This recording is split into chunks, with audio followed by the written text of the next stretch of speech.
Woodshed. Whenever you go into your rival's house in somewhat cold weather, division game towards the end of the season, and you catch a W pretty much during the national anthem, that is Woodshed. And that is exactly what the Miami Dolphins did today to the New York Jets. Are you a Dolphins fan like I am, saying, hey, 4-game win streak, 5 of the last 6? Mike McDaniel keeps saying they figured some things out before that Atlanta game, and the only reason they lost to the Ravens is it was a short week. They couldn't implement it. Or are you saying the Jets are awful? And you're right about that. The Jets are absolutely awful, especially today. But some of the teams you've beaten aren't very good. It's kind of house of cards. You don't have much room for error in this season because you put yourself in such a hole and that you're not totally impressed. You have the right to your own opinion. All I know is we're riding a hot streak. You can call in 305-567-0560 and be heard right here on Gameday Uncensored postgame. Where you at? I am Dan Day. I'm feeling, like I said, pretty good anytime you beat a rival, especially the Jets in New York. Woo! Feels good. A lot of things happened today for the Miami Dolphins. Number one, Tua Tagovailoa and this Miami Dolphins team finally get a win in temperatures lower than 46 degrees. Was it against the Jets? Yes, but that's an NFL team that won last week, that won a game last week. So they do have potential in them, just not against our Miami Dolphins. And when we were sitting at 1-6 in the season, what if I told you, oh, don't worry about it. In about 2 months from now, the two strengths of this team will be the secondary and the offensive line. I don't think any Dolphins fan would have been like, okay, I believe you. You got to give it up to this offensive line. Much maligned. Jonah Savianaya. Everyone was going, maybe one of the worst offensive linemen in the history of the NFL. All of a sudden, he's looking like a pretty darn good rookie. Kenneth Grant, he doesn't do anything. Looking like a pretty good rookie. These lines starting to get a little stronger, getting after people. All of a sudden, this team, whether it be the opponent they're playing, whether it be their confidence, whether it be the game plan, starting to come together. And I think it's a little bit of both. It's a little bit of everything. Once again, there's no black and white reason why a team's good or bad. It's an amalgamation of things. And I think it has been an amalgamation for these Miami Dolphins of getting healthier, getting snaps, because a lot of these guys are very young on the team, getting healthy, getting time, getting snaps, kind of figuring out game plans, figuring out your identity, and it just all starts coming together. And once again, as I always say, the strongest muscle in the human body is the brain. Starting to believe, starting to play for yourself, starting to feel that winning attitude.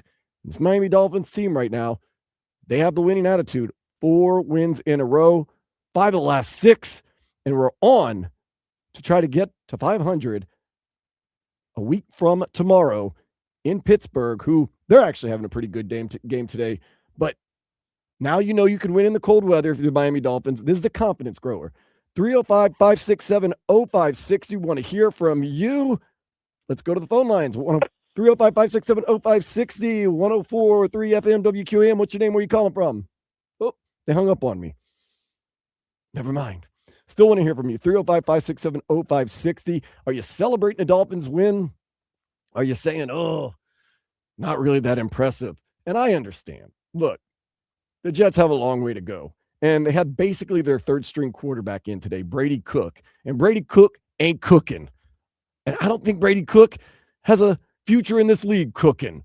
He's an undrafted rookie out of Missouri. Still, the NFL is the NFL. There are no cheap wins. And this Miami Dolphins team, their defense is coming around. You've seen a lot more pressure on the quarterback. This running game has just been unbelievable. Now, are you a Dolphins fan? A little bit like myself. You knew this year you could not have anything go wrong to Devon Achane. He did go out with ribs today. I'm hoping precautionary. They didn't need to put him back in the game. Hoping it's nothing serious because without Devon Achane, our identity vastly changed. But Jalen Wright has a big game. 305-567-0560, 104.3 FM WQAM. What's your name? Where are you calling from? Hey, brother. My name is Lewis, calling from Boca. Glad to have you, Lewis. What's on your mind? You know what? I'm not happy with the leadership of the team. I'm still not happy with what Mr. Ross has been doing. But crazy things happen in the NFL, and the Dolphins may just sneak into the playoffs if everything lines up for us. you're starting to look at the standings and you're starting to look at injuries and you're starting to see the situation teams in, and you're like, could something crazy actually happen by winning out and possibly making the playoffs for the Dolphins? I agree. Buffalo wants to help us out. All those New Yorkers here are losing their minds, and I love it. As long as the Bills are out, misery loves company, right? Yeah, last I checked the Bills, though, it starts to look like they're putting it on Cincinnati. No, it's 39-34 with a minute left, 33 seconds left. Buffalo has the ball. It looks like Buffalo most likely is going to win the game against the Bengals. Thought Joe Burrow might have a little bit of magic. But look, the Colts are in trouble. We saw Daniel Jones go down today. We don't know what the future. Most likely he's not going to play again this year. It looked pretty bad. But you see that go down. You see some of the other things happening in and around the league, and you start saying maybe there's some hope. The Saints are beating the Buccaneers. I know that's in the NFC, but you're starting to see a lot of craziness, and you're seeing your team creep up, and we got to celebrate our wins. That's a win today. It was in your mind, was there ever a doubt that we were going to lose that game? Or we were going to win that game? Not against the Jets. Jets not against the Jets. And Brady Cook, I mean, sure, he's a nice guy, but whoo, he's bad. But the defense has stepped up, so I'm excited. And I know I can understand that these are wins and wins are wins, but there's certain quality to the wins, and we didn't beat a quality opponent. We haven't really beaten that many quality opponents, but hey, we're going to keep on fighting, and anything can happen in the NFL. That's why we play these games. 305-567-0560. Back to the phone lines. 104.3 FM WQAM. What's your name? Where are you calling from? Jackson, calling from South Carolina. I've been waiting on your call, Jackson. What's going on? So how are you doing today, Dan Day? How are you doing? 4 in a row, Jackson. This is what we've been waiting for all year long. 4, man. Yep, we might actually make a playoff run. You never know. It was a great game to watch today, but it was just really I was disappointed by the offense a little bit, but I'm happy now we are 6-7. 6-7.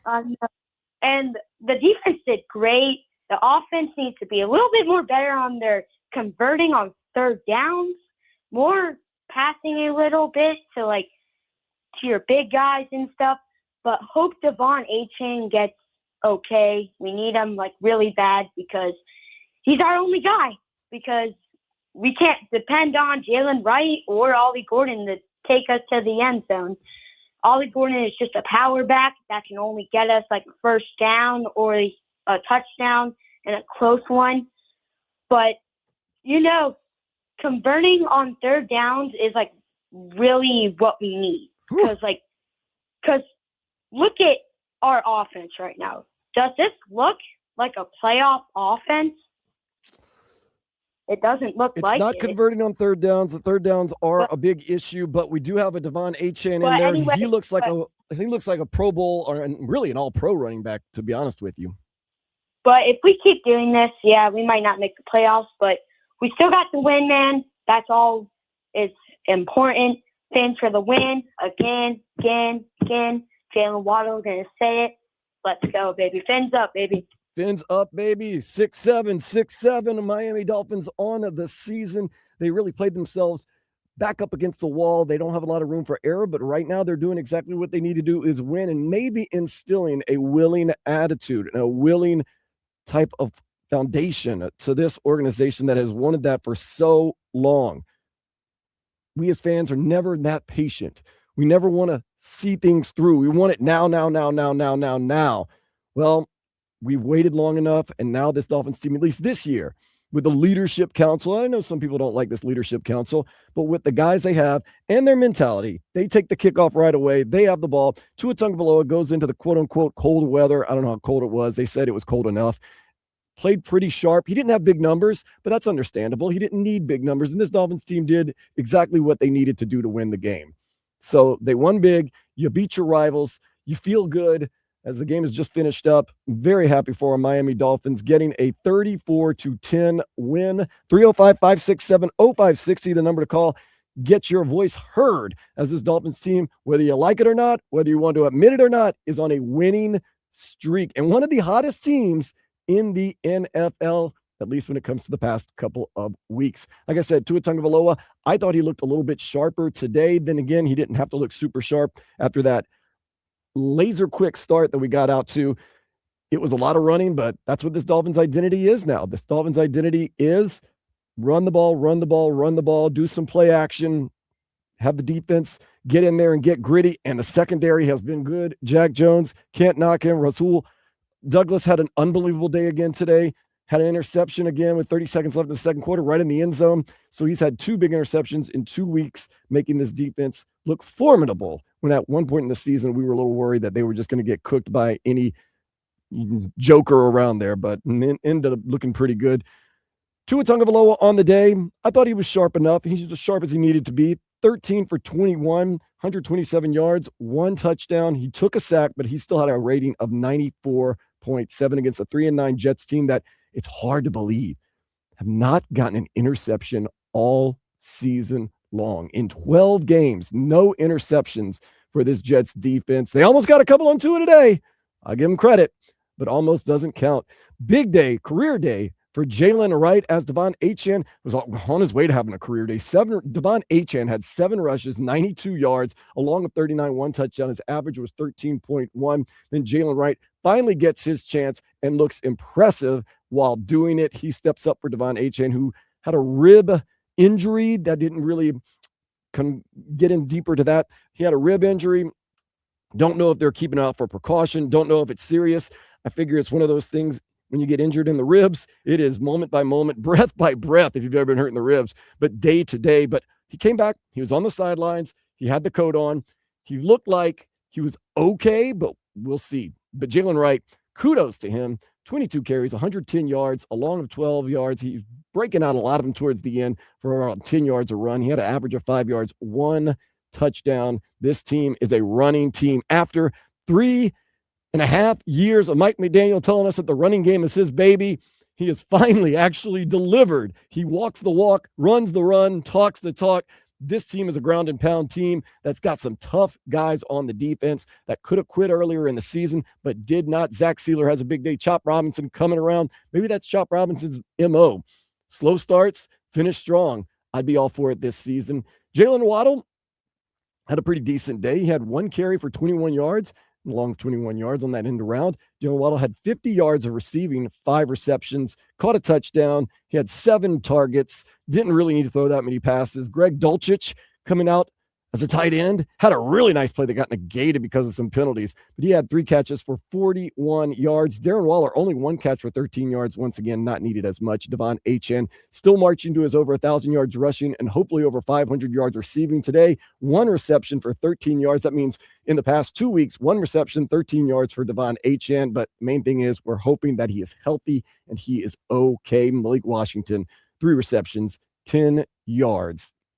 When it comes to the defensive side, got to take your hat off to these guys. They were playing a somewhat limited, and I use that term very loosely, limited New York Jets team. Brady Cook, their quarterback. Who? Yeah, exactly. Brady Cook. Zach Sealer, though, kind of breaks out today with 2.5 sacks. That is a big game for him. Melifonwu also got a sack in there. Matthew Judon throwing a sack down, and Bradley Chubb got a half a sack, although it looked like he was in on 2 half sacks, which would have been a whole sack. Nonetheless, this team looking pretty good there. Chop Robinson getting that sack and forced fumble. Minkah Fitzpatrick had a quiet day, but then again, he was going up against, like I said, Brady Cook. 305-567-0560 is the number to call. This is an abbreviated version of Game Day Uncensored postgame. We're going to be stepping aside in just about 15 minutes from now to get the Florida Panthers on the air and get them rocking and rolling. See if we can't have more wins here in South Florida. It seems like we're all on a winning streak, not just the Miami Dolphins. Miami Hurricanes get in to the college football playoff. Inter Miami win their first ever MLS Cup yesterday in front of a packed house. Miami Dolphins win their 4th in a row, 5 out of the last 6. Panthers did get a win last night. Hopefully they can get a win again today. And then we can just play DJ Khaled. All we do is win, win, win, no matter what. Woo! Throw our hands up. And they stay there. Tyrod Taylor, not a great day. He did get injured, as they said. He only was 1 for 4, 6 yards. He threw that 1 interception, which is kind of Mason Taylor's fault, although Mason Taylor might have been the brightest spot for all of the Jets altogether. Brady Cook, who was awful, I can just put it that way. 11 for 24, 115 yards, 1 interception, 6 sacks. He did not have a lot of pocket presence, probably because he's a 3rd-string quarterback that hasn't gotten a lot of reps. This was his NFL debut, and the defense made it look that way. Breece Hall, not a big day for him. 14 carries, 43 yards, a long of 11. Isaiah Davis, 1 carry 19 yards. And he finished, of course, he had the biggest play of the game for the Jets, to be honest with you. Isaiah Williams had that. Oh, no, that's Isaiah Davis. Isaiah Williams had that punt return, 78 yards, 21-7. You just felt as though the only way the Jets were even going to try to get into this game would be through turnovers or special teams.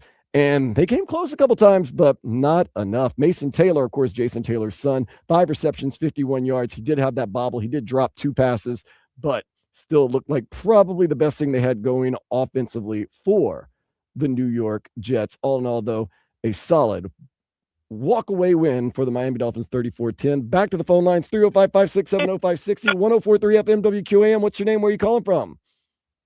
How are you? It's Alex from Hollywood. Go for it. What you got?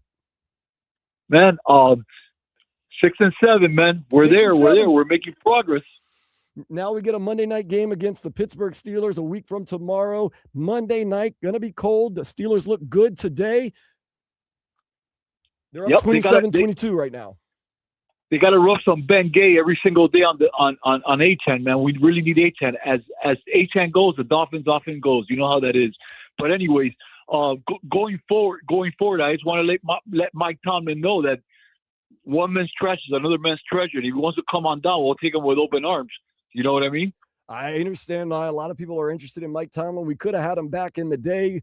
Who knows where he'll end up? I don't know if Pittsburgh is that foolish to maybe let him go. Maybe they feel as though the time is up. But right now we're riding the win streak, and you got to ride. Mike McDaniel, those guys have either figured something out or they have been extremely successful lately. So we're just going to have to wait and see how that comes. But yes, I think you and I are in agreement that Mike Tomlin is an elite coach in this league, and any team would be very happy to land him. But right now, we're not worried about Mike Tomlin, at least not now, because we just won a big game against the Jets. We get to 6-7, 6-7, and then we'll worry about Mike Tomlin and the Pittsburgh Steelers next week, who are in a dogfight right now with the Baltimore Ravens. They're up 27-22, 47 seconds left. It's 4th and 2. The Ravens do have the ball, so you do know that Lamar Jackson is always special in those instances, and the Ravens are very close to scoring in the end zone to get to the end zone. So we'll keep you posted on that real quick. 305-567-0560 is the number you can call. You can jump in on the YouTube and Twitch. You just go to 104.3 FM WQAM. Going to get some scores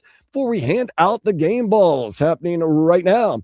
Broncos are already up on the Raiders with 6 minutes left in the first quarter. It's 7-0. Keeping you abreast of that Steelers-Ravens game. The Saints get a win. Feeling good against the Buccaneers. Are you starting to believe we beat the Saints and the Bucs are coming to town later this year? Strange things can happen. The Bills have been a weird team. Some points in the game, they look like they're getting whooped. And they just keep grinding, and they got a win against Joe Burrow and the Bengals in the snow, 39-34. The Vikings and the Commanders. Commanders look terrible today. Vikings look great, though, 31-0. So Brian Flores and his defense pitch a shutout. Jaguars and the Colts. Jaguars win 36-19 over the Colts. They assume first place in that division, and the Colts have bigger problems with Daniel Jones going out with an Achilles injury. Don't know the severity of it yet. They did not look good. The Seahawks continue to impress and look like one of the best teams, not just in the conference, but in the whole entire league. Seahawks beat the Falcons, who are terrible, and got beat by the Jets last week. Seahawks win 37-39, and Cam Ward trying to get his second win of the season. Titans are up on the Browns 31-23. That is at the 2-minute warning in Cleveland. So Shedeur Sanders and Cam Ward. Let's get to our game balls real quick. Offensive player of the game. The offensive player of the game is sponsored by Ed Morse Sawgrass Auto Mall. Oh, it's such a tough choice because we always want to give the Devon Achane. He really is the engine that goes. He was having a great day before he got his ribs hurt. But let's throw the ball to Jalen Wright here. Jalen Wright having his biggest day as a Miami Dolphin, a guy who couldn't even really make the lineup at the beginning of the season. Today comes in and totes the rock. 22 carries, 110 yards, 1 touchdown, along of 12. He also was targeted a couple times, but was not able to make the catches. And you just like to see the guys that stick with it and stay with it. Don't give up. Keep playing. Keep working. Keep waiting for their time and their number to be called, and getting in there and making it happen. So, Jalen Wright, you will get my game ball for Offensive Player of the Game, sponsored by Ed Morse Sawgrass Auto Mall. Now, Player of the Game, sponsored by JM Lexus. JM Lexus has the best team in the business, a 4.8 Google rating with over 22,000 reviews and counting. JM Lexus West Sample Road, Margate. So many different ways we can go with this. Let's go ahead and give it to Zach Sealer. Zach Sealer has had a rough season. You've seen the frustration that he has been through. He gets 2.5 sacks today, seemed to just be kind of all over the backfield, wreaking havoc. And for him leading this defense, which at times this year, a lot of people down on them, seems to be coming around and staying with it. So we're going to give Zach Sealer, our player of the game, sponsored by JM Lexus. And finally, the drive of the game, opening drive. It was beautiful. It was great. Jalen Waddle gets a touchdown catch. You go up 7-0. It seemed like in a blink of an eye. There was still 12:46 left in the first quarter. Tua hung in the pocket, took the hit, and still made an unbelievably great pass. So for that is our drive of the game, sponsored by Lexus. December to remember. There's great offers now. Learn more at Lexus.com. What have we learned about this Dolphins team? They're resilient. They're still fighting. They're still making things happen. And who knows, with all the craziness that is happening in and around the NFL, there's hope. And that's all you can have right now. But you win 4 games in a row, 5 of the last 6. You have to start believing that this coaching staff has said, we've come through some things. We figured some things out. Until they're proven any differently, I'm going to have to believe them. So today is a day of hope. You beat your division rival, no matter how good or bad they are. You're both familiar with each other. They can come up and get you. They got the Falcons last week. You took care of business today and put a no-doubter on them. So onward and upward, we win big against the Jets, and get ready for next Monday night, where we'll be here with you against the Pittsburgh Steelers.